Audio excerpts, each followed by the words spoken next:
lunch. Yeah, this is a really great place.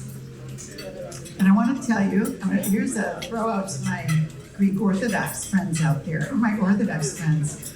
Johnny is also Orthodox, Christian Orthodox. So a little church going on there. A little, yes. I had lunch with him yesterday. What a delightful young man. Really. And you know, I don't suffer fools. And you know, I look under the hood to check him out and vet him. The ladies are nodding their head, oh yes, he does. This organization, although it's been around for 20 years, it's relatively new down here in Southwest Florida, Naples. And I can see this is a place where they would feel at home with the conservative values of our community. So I am thrilled we're here today. Those of you brave souls out here in this cold weather. Come on, you locals. Aren't you enjoying this? I know the visitors are like, oh, it's a little chilly, but no. Well, Johnny Burtka, I asked him, why do you want to be called Johnny? He goes, John is so common. But Johnny, you'll remember, good point. All my Johnnies are from the Bronx, though. Yeah. Johnny is the executive director of the organization, and he graduated from Hillsdale College and Jean Calvin in Provence, France. What did you do there, honey? What kind of school was that? I prayed. I studied religion. Yeah. Oh, religion. He was a Lincoln Fellow at the Claremont Institute out in California. Claremont? That's correct. Oh, I love Claremont. In 2018, he has appeared on Fox News, Fox Business, and Hill TV, and has written for the Washington Post, Richmond Times-Dispatch, First Things, The American Mind, and the Intercollegiate Review, amongst others. And of course, the godchild of my dear friend, Nick. James, and oh yes, he's the fourth. Burtka the fourth. Now here's the third, James Antle the third. Editor, he comes to TAC after managing a stable of reporters as politics editor at the Washington Examiner. A former senior writer at TAC, Antle also previously served as managing editor of the Daily Caller, editor of the Caller News Foundation, and associate editor of the American Spectator. He is the author of Devouring Freedom, Can Big Government Ever Be Stopped? And he has appeared on Fox News, CNN, MSNBC, and NPR, oh, another question mark, amongst other outlets. Curt Mills, Curt, yeah, is a senior writer at the American Conservative, focusing on foreign policy, national security, the Trump presidency, and the 2020 campaign.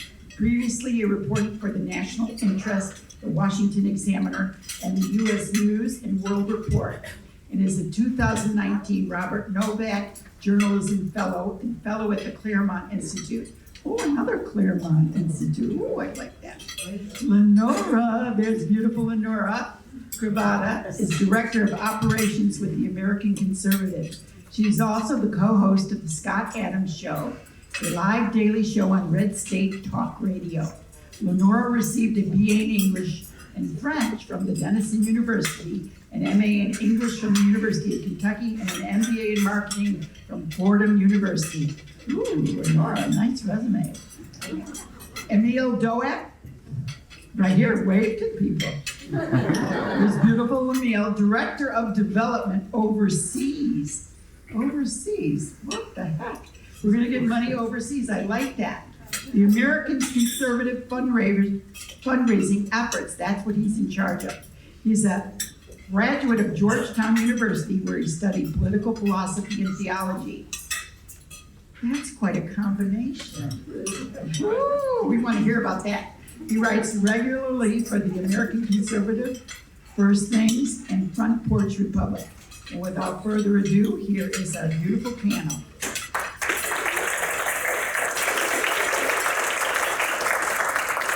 Thank you for that great introduction. Thank you all for joining us here as well. As Johnny mentioned, we're thrilled to be here in Florida. I know this is cold for you guys. I come from Virginia. This is fantastic. We're very happy to be here. I want to kind of today just sort of dive into some of those issues that Johnny had touched on in his opening remarks. As he mentioned, we, the American Conservative, were founded with a little bit of a different take on a few of the issues that have driven conservatism historically.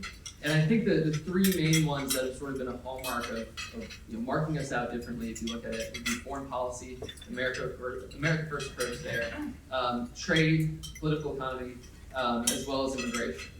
And I think if you look at what drove President Trump and sort of his insurgent campaign throughout 2015 and 2016, a lot of those issues map on in the same way for the Trump phenomenon.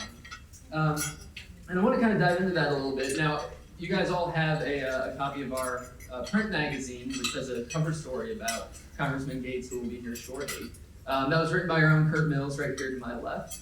And in that, Curt also sort of lays out what drove the successful gubernatorial campaign of your governor here, Governor DeSantis. And Curt writes, and I want to quote this as sort of a jumping off point for our conversation. Curt writes that Ron DeSantis is showing that critics of Trumpism are once again wrong. Love it or hate it, it's working. That would be Trumpism is working. So I guess, Curt, I'll come to you first on this. Why is that? Why is Trumpism working, and is that still true here in 2020?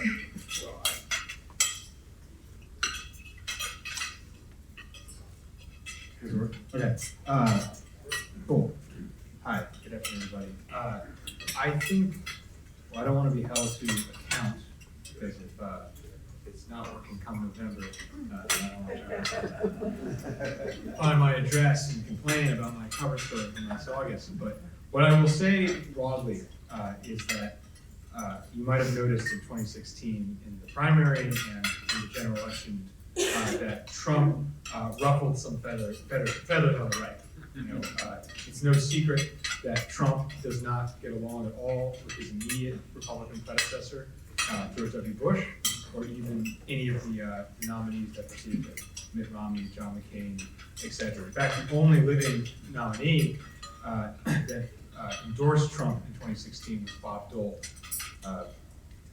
And so I think it's fair to say then that Trump is redefining what it means to be a conservative and what it means to be as a Republican, and more importantly, he's redefining what it means to be a successful conservative Republican and one who actually wins elections. And I think where Trump diverged and where people like DeSantis and Congressman Gates, who will speak shortly, you consider them Trump acolytes or disciples, I think he diverged on three meaningful theaters. First was foreign policy. Trump explicitly repudiated the Bush legacy and criticized the hallmark decision of that presidency, which was to go into Iraq, which I think was clearly a mistake. Second, you see that Trump has diverged from Republican orthodoxy on trade. This was the Free Trade Party. It is now, I think, as long as Trump is at the helm, but I think for the foreseeable future, the Trade Nationalism Party. And third, I think Trump actually meant what he had to say on immigration. A lot of presidents talk about border security and get tough. Trump was by far the hardest right candidate on immigration in the primary, and I think the electorate rewarded him. Whether or not Trump wins again in November 2020, I think is almost immaterial because there are people like Gates and DeSantis that are going to try to run the future of the party in that mold. So that was kind of the arch of the piece. And I think the only other thing I would say about Gates is that unlike a lot of Republicans and unlike apparently the leading candidates for the Democratic nomination, the congressman's a young person. And so if you want to know where the future of the country is going, one vision is Congressman Gates. Now, is that a done deal, though? I mean, you mentioned that, the future of the right is in this mold. I mean, you even look at something with the most recent situation in Iran, something that we at the American Conservative wrote a lot about. I think you could argue that the administration broke with a lot of their rhetoric on an America First foreign policy, and it was largely applauded. So is this still up in the air? I think some of the Iran stuff and the saber rattling on that is counterproductive. But what I would say is that there are basically two main interpretations of why Donald Trump became president. Interpretation one is that his celebrity was overwhelming, and he's got this charisma, or whatever you want to call it, and Hillary was historically unpopular, and he just overwhelmed her.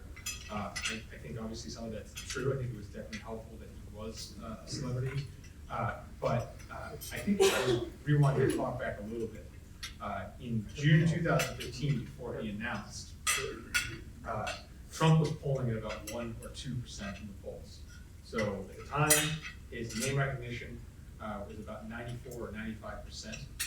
Just to give you some context, that made him one of the top 10 most famous people in the country, slightly below Oprah.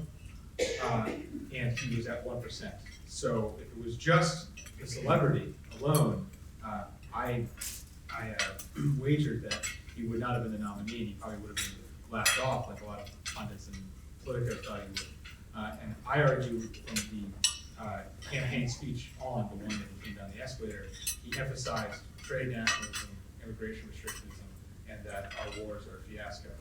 And that's what that was like. That was his real killer app, and that's how he was able to not only win the primary but the presidency. Jim, what do you think? Is this the future of the right? Well, there are no permanent victories or defeats in politics. So everything kind of has to be refought every 2 to 4 years. But I think a pretty big innovation of Donald Trump compared to some of his critics within the Republican Party was that Trump was able to win the voters that he said he could add to the Republican coalition and win. He got a lot of blue-collar Democrats who had been disillusioned with their party but not ready to pull the lever for a Republican presidential candidate to actually do so for the first time. We had states like Wisconsin, Michigan, Pennsylvania voting Republican for president for the first time since Ronald Reagan was in office. That's a major breakthrough, and I don't know that some of the people who would like to turn back the clock to the pre-Trump days have a path to expanding the voting blocks, to expanding the Republican tent in the way that Trump did. Even when you look at minority voters, the totals are not great by any stretch of the imagination, but Donald Trump actually outperformed Mitt Romney among Hispanic voters. Donald Trump outperformed Mitt Romney among African American voters. There's a lot of evidence. Now, this could have to do with Barack Obama no longer being on the ballot, but it could also be due to some of Trump's appeal, that black men are resuming double-digit support for Republican candidates after voting a lot more like black women in the 2 elections where Obama was on the ballot. So there are certainly a lot of, if something else is going to be the future, and by future I don't simply mean capable of winning a Republican primary, but also able to win a national election, I don't see where Trump's rivals within the party have staged a more believable claim. I don't see where their path to 270 lies. Trump well exceeded 300 electoral votes. So I want to dive a little bit into that. I mean, again, on something like this most recent rant issue, you have notable exceptions like Tucker Carlson, who is critical of a more hawkish line there. But you have a broad base of the party who is, essentially falling in line with that more hawkish line. So, Johnny, what do you think there? Is there a split there? Is there a difference between the Trump platform and Trump himself? I don't know if there's a difference between the Trump platform and Trump himself, but I think there is a pretty significant difference between Trump and where most Republicans in Congress are, and also between Trump and where most members of his own administration are. I think the biggest thing to remember is, he winning on a platform that in some key areas is, in some sense, is diametrically opposed to his Republican predecessor. puts him in a challenging spot, trying to figure out who on earth do I find to staff this administration. In particular, because he's not someone who's a creature of DC. So A, he doesn't know a lot of DC people, and B, most of the George W. Bush alumni who would be natural fits to staff a Republican administration, by and large, don't necessarily. They certainly agree with the president on certain issues, but they don't really buy into the whole package of Trump issues. So you see a couple members of Congress, like Matt Gaetz, who's championing the foreign policy position of the president. You see Josh Hawley out of Missouri in the Senate, talking about the economic platform that Trump ran on. You see Rubio tapping into the industrial policy stuff. So you have individuals who've been able to sort of, become famous or increase their stature by tapping into these Trumpian sort of issues. But by and large, most members of Congress aren't there. And I also think by and large, most members of his own administration aren't on the same page. So I think the bigger project is coming up with people that could potentially staff an administration, a Republican administration, running on this platform. I mean, Trump's experience as a businessman has been a positive in a lot of ways, but I think the shortcoming of it is that as a businessman, he's used to his employees' opinions don't matter. He's the boss. He sets the agenda. Unfortunately, in Washington bureaucracy, the opinions of your entrenched employees, who may be holdovers from the Obama administration, who may be people who served never Trumper Republicans, people who hate you, tried to defeat you, maybe blowing the whistle, trying to get you impeached. These are the people trying to give you advice on how to win wars and win re-election, and that does create some problems. So personnel in Washington is often policy, and I think that accounts for some of the rhetoric, the disconnect between the rhetoric of Trump and some of the realities. So to just continue with what Jim was saying, I think Trump's business background serves him extremely well. Like, I understand the limitations that Jim has brought up, that maybe he is not used to having to listen to people that are on his team, people who have been entrenched in the Washington swamp for a long time. But on the other hand, he has that accountability experience where he looks at each individual deal or each individual situation and sees whether it's meeting its objectives. And I think adding that transparency and also that discipline to the way the government is run has been a critical success for President Trump. I think that Trump's business background is actually really interesting in the sense that, he's really broken with a lot of Republican Party precedent on some economic issues. He's willing to use tariffs. He's willing to think about the economic ends that we want for our workers and for our middle class in ways that I think a lot of times the Republican Party hadn't, which is somewhat unusual coming from a big businessman like him. So I want to kind of dive into that a little bit. Maybe Curt, you can comment on this because I know there's a bit in your piece there that you all have that speaks on this as well. How is Trump shaping our economy, and how does that signal a sort of more America First approach moving forward? Right. So obviously, I think we're at the end or the tail end, depending on your perspective, of the longest market expansion in U.S. history. And so Trump inherited that from Obama and has expanded on it in a couple of ways. I think the most meaningful legacy of Trump, at the risk of potentially projecting 5 years out, is that he began what I think is going to be a functional decoupling from the Chinese economy. I think going into the new decade, you're going to see the U.S. and China split into different economic zones. And there's a variety of reasons for that, but if you had told someone that 5 years ago, they wouldn't have believed you. So I think he's tinkered at the edges on certain things, the tax cut, he tried to do healthcare reform, it failed. But the most meaningful thing that Trump is doing economically is changing the trade agenda. And when I say meaningful, I think it's important to, I think in Washington, especially with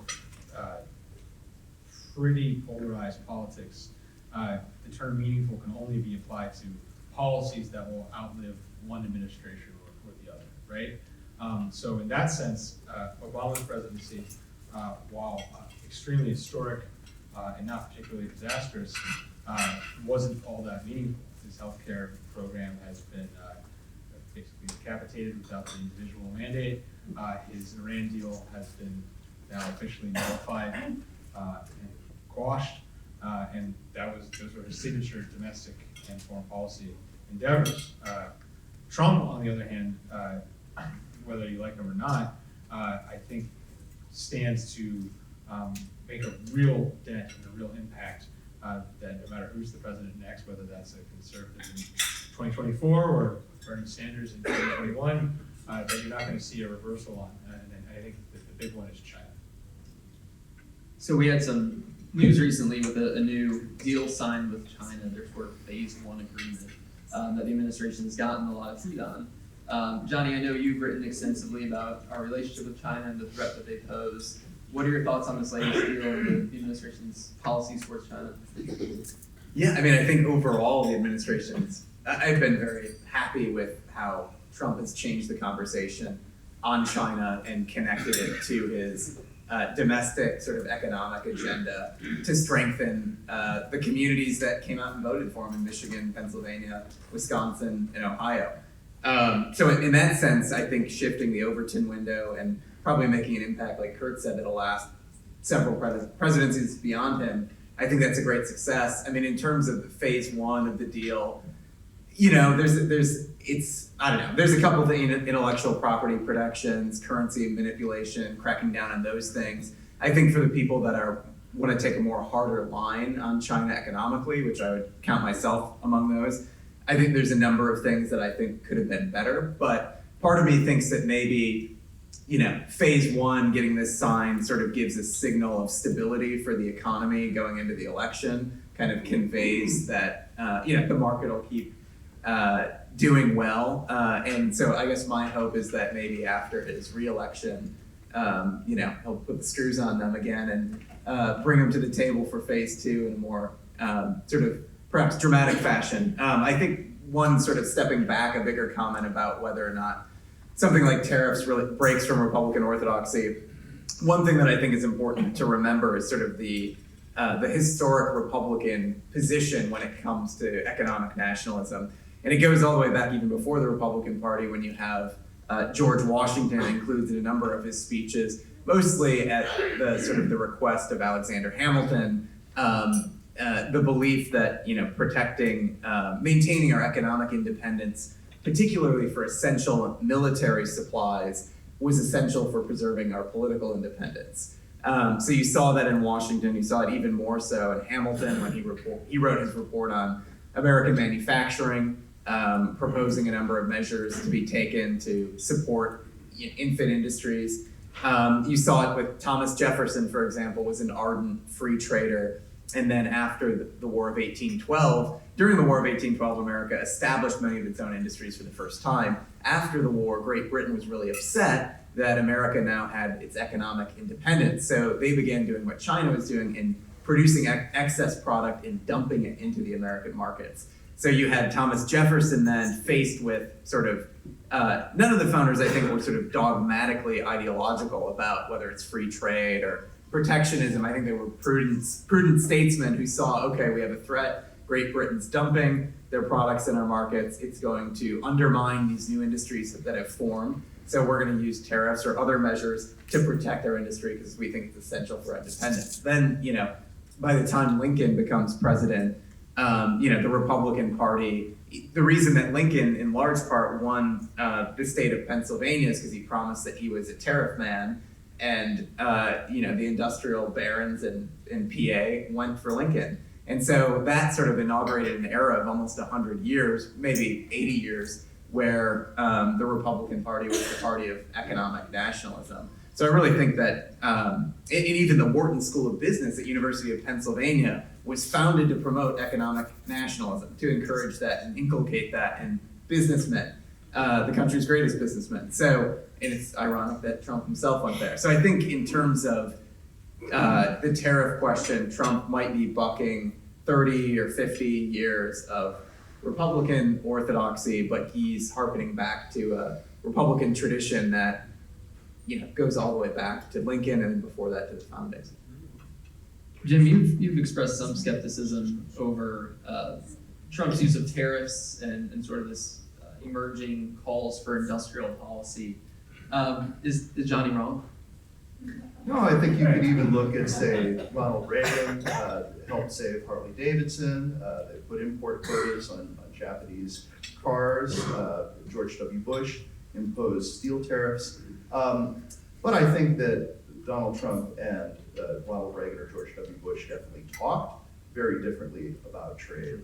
And they talk very differently about what the costs and benefits are of the current global marketplace. Look, I think that there is no question that there are benefits to the free trade regime and there are costs. And I think you have to have an honest discussion of those costs. I am not certain you can reverse all of the manufacturing job loss that we've had in the United States, even though I think it's important to begin to try by the imposition of tariffs. I think that floating exchange rates make it more difficult to do that than during the heyday of protectionism in the United States. But I do think having Republicans think a little bit differently or even just talk a little bit differently about some of these issues, not going to the voters and saying the wars will never end, the jobs are never coming back,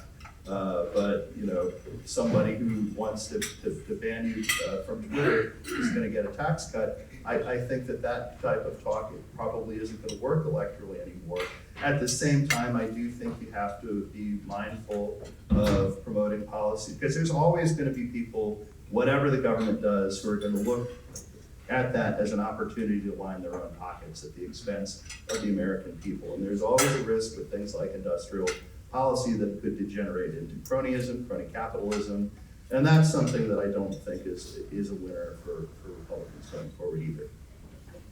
No, I would largely agree with that. I think there's always, the risks of cronyism are certainly high. I think, the bigger point is, not being, and certainly with free trade, if we were trading freely with countries like Great Britain, and Trump is planning on having some sort of trade deal with Great Britain, France, there really wouldn't be, a rising tide would lift all boats with countries that are comparable political system, comparable levels of development. I think the wrench is thrown when you're dealing with countries that are potentially geopolitical rivals or countries where labor and environmental standards are so much lower. So I think the important thing with all of these sort of Trumpian issues is not to sort of dogmatically, cling on to, economic nationalism all the time at any cost. I think the bigger point is taking a step back, assessing what are our country's vital national interests, and will the government help by,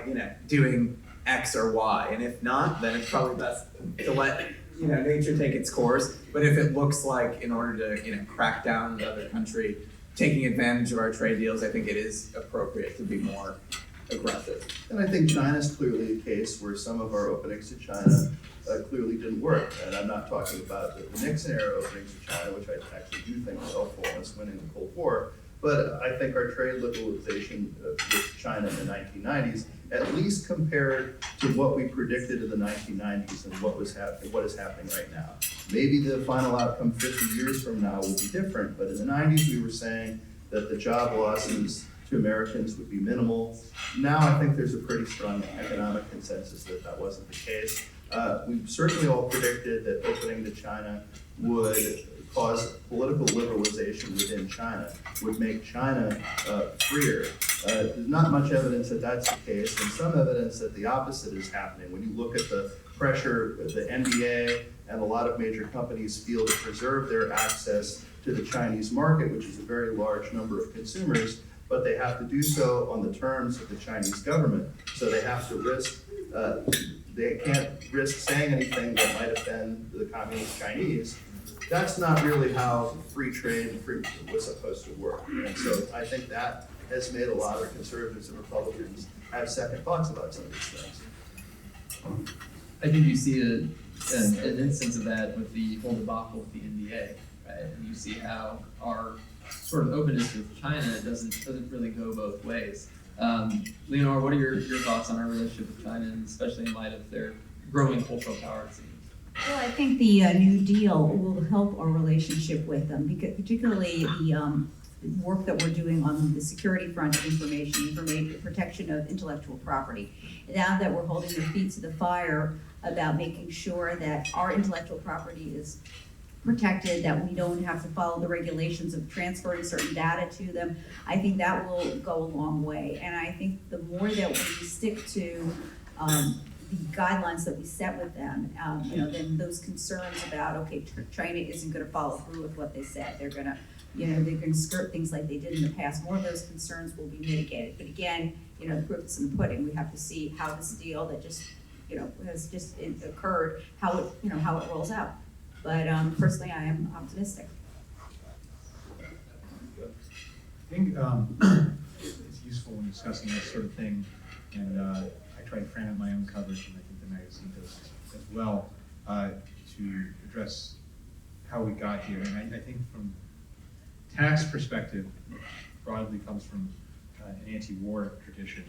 The viewpoint of the last 30 years is that the U.S. has spent $7 trillion in the Middle East for a region that is arguably worse off now than when we got in there. I think same thing with Russia. After the Soviets collapsed in the 90s, the U.S. tried to engage and then tried to saber rattle and oscillated there.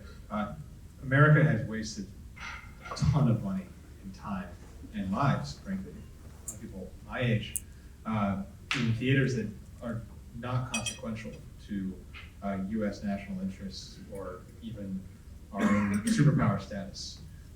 There's only one plausible rival and heir to America's place on the world stage, and that's China. It has the economy, yes, not per capita, but in total the size of the United States, and it has a population 4 times as large. In some ways, it's an unprecedented case, so we don't really know what this looks like. I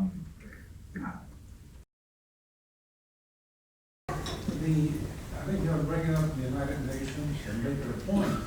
Be very specific, United States.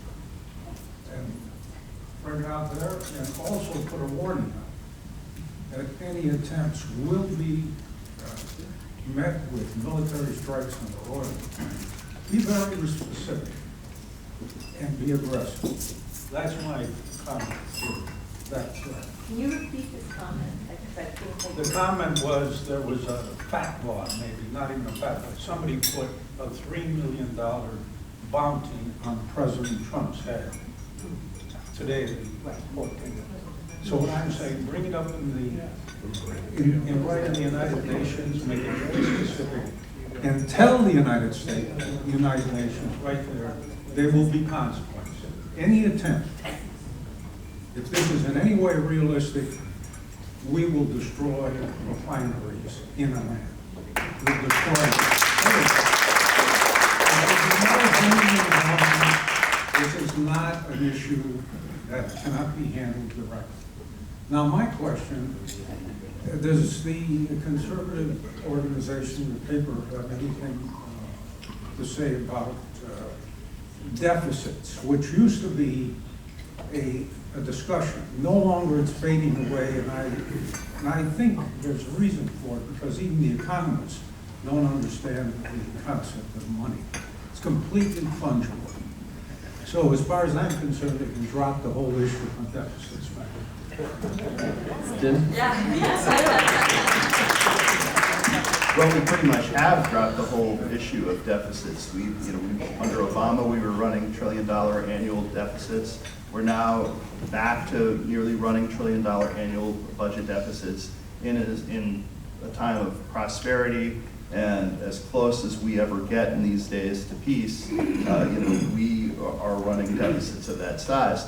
The problem with that is at some point, math is going to come home to roost. So servicing the national debt is going to get more and more expensive.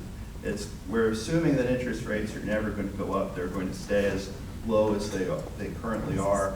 but that's not always going to be the case. But even insofar as we don't see major increases in interest rates, we're rapidly getting to the point where the entire federal budget is entitlement programs like Social Security, Medicare, Medicaid, which grow automatically and not by the appropriations of Congress, and interest payments on the national debt, which are a product of Congress's choices, but they're not setting those payments directly themselves, and that's going to crowd out all the discretionary spending from the federal budget. Now, the biggest discretionary spending program is national defense. National defense is not a category of spending that fits in with these autopilot growth of spending. So there's at some point going to have to be a reckoning, even assuming we don't have some kind of economic calamity, of how we are going to pay for all of these things. Some of these are things that we simply can't have the federal government not do. So, we've gone from Keynesian economics in essence saying that deficits are a good thing, although even Keynesian economics did not teach that we should be running deficits of the current size in a time of economic growth.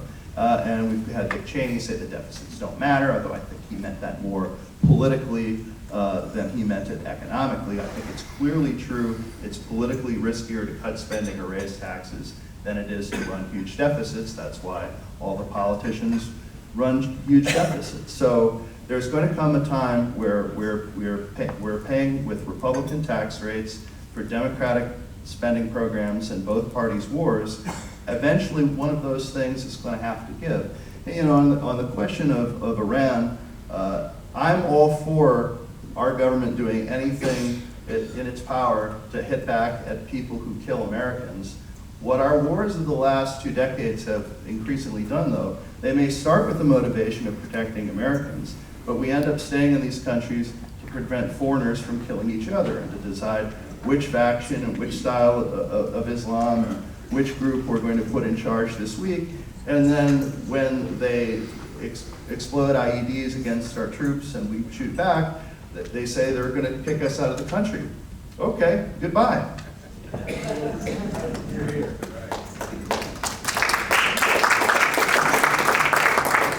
The congressman comes on, and this gentleman over here, I saw you. I just want a clarification on the term entitlements, like Social Security and Medicare, and maybe just the verbiage, but in my mind, they're not even entitlements, and 50% employer-employee contribution throughout a whole working lives goes to Medicare and Social Security. It's really not entitlement. It's pretty much what we've been paying in for 40, 50 years of our working life. Clarification on entitlements, especially assuming that we have to pay into that. Well, there are earned entitlements and there are unearned entitlements, and yes, you do pay into Social Security and Medicare. You'd have been better off if you'd been able to keep that money and invest it yourself, but the government did take it from you and did not leave you that option. But they are mandatory. My only point was they're mandatory spending programs, and their growth is not set by Congress. It's set by demographic realities that people are retiring and the numbers in which they're retiring. And so the spending on those programs is going to continue to grow as the baby boomers retire. And if on top of that growth, we are seeing higher interest payments on the debt, we're going to have to find some other pot of money to pay for things like national defense, which are kind of important. Well, with that, thank you all so much. Please enjoy your dessert, and Congressman Gates will be here shortly.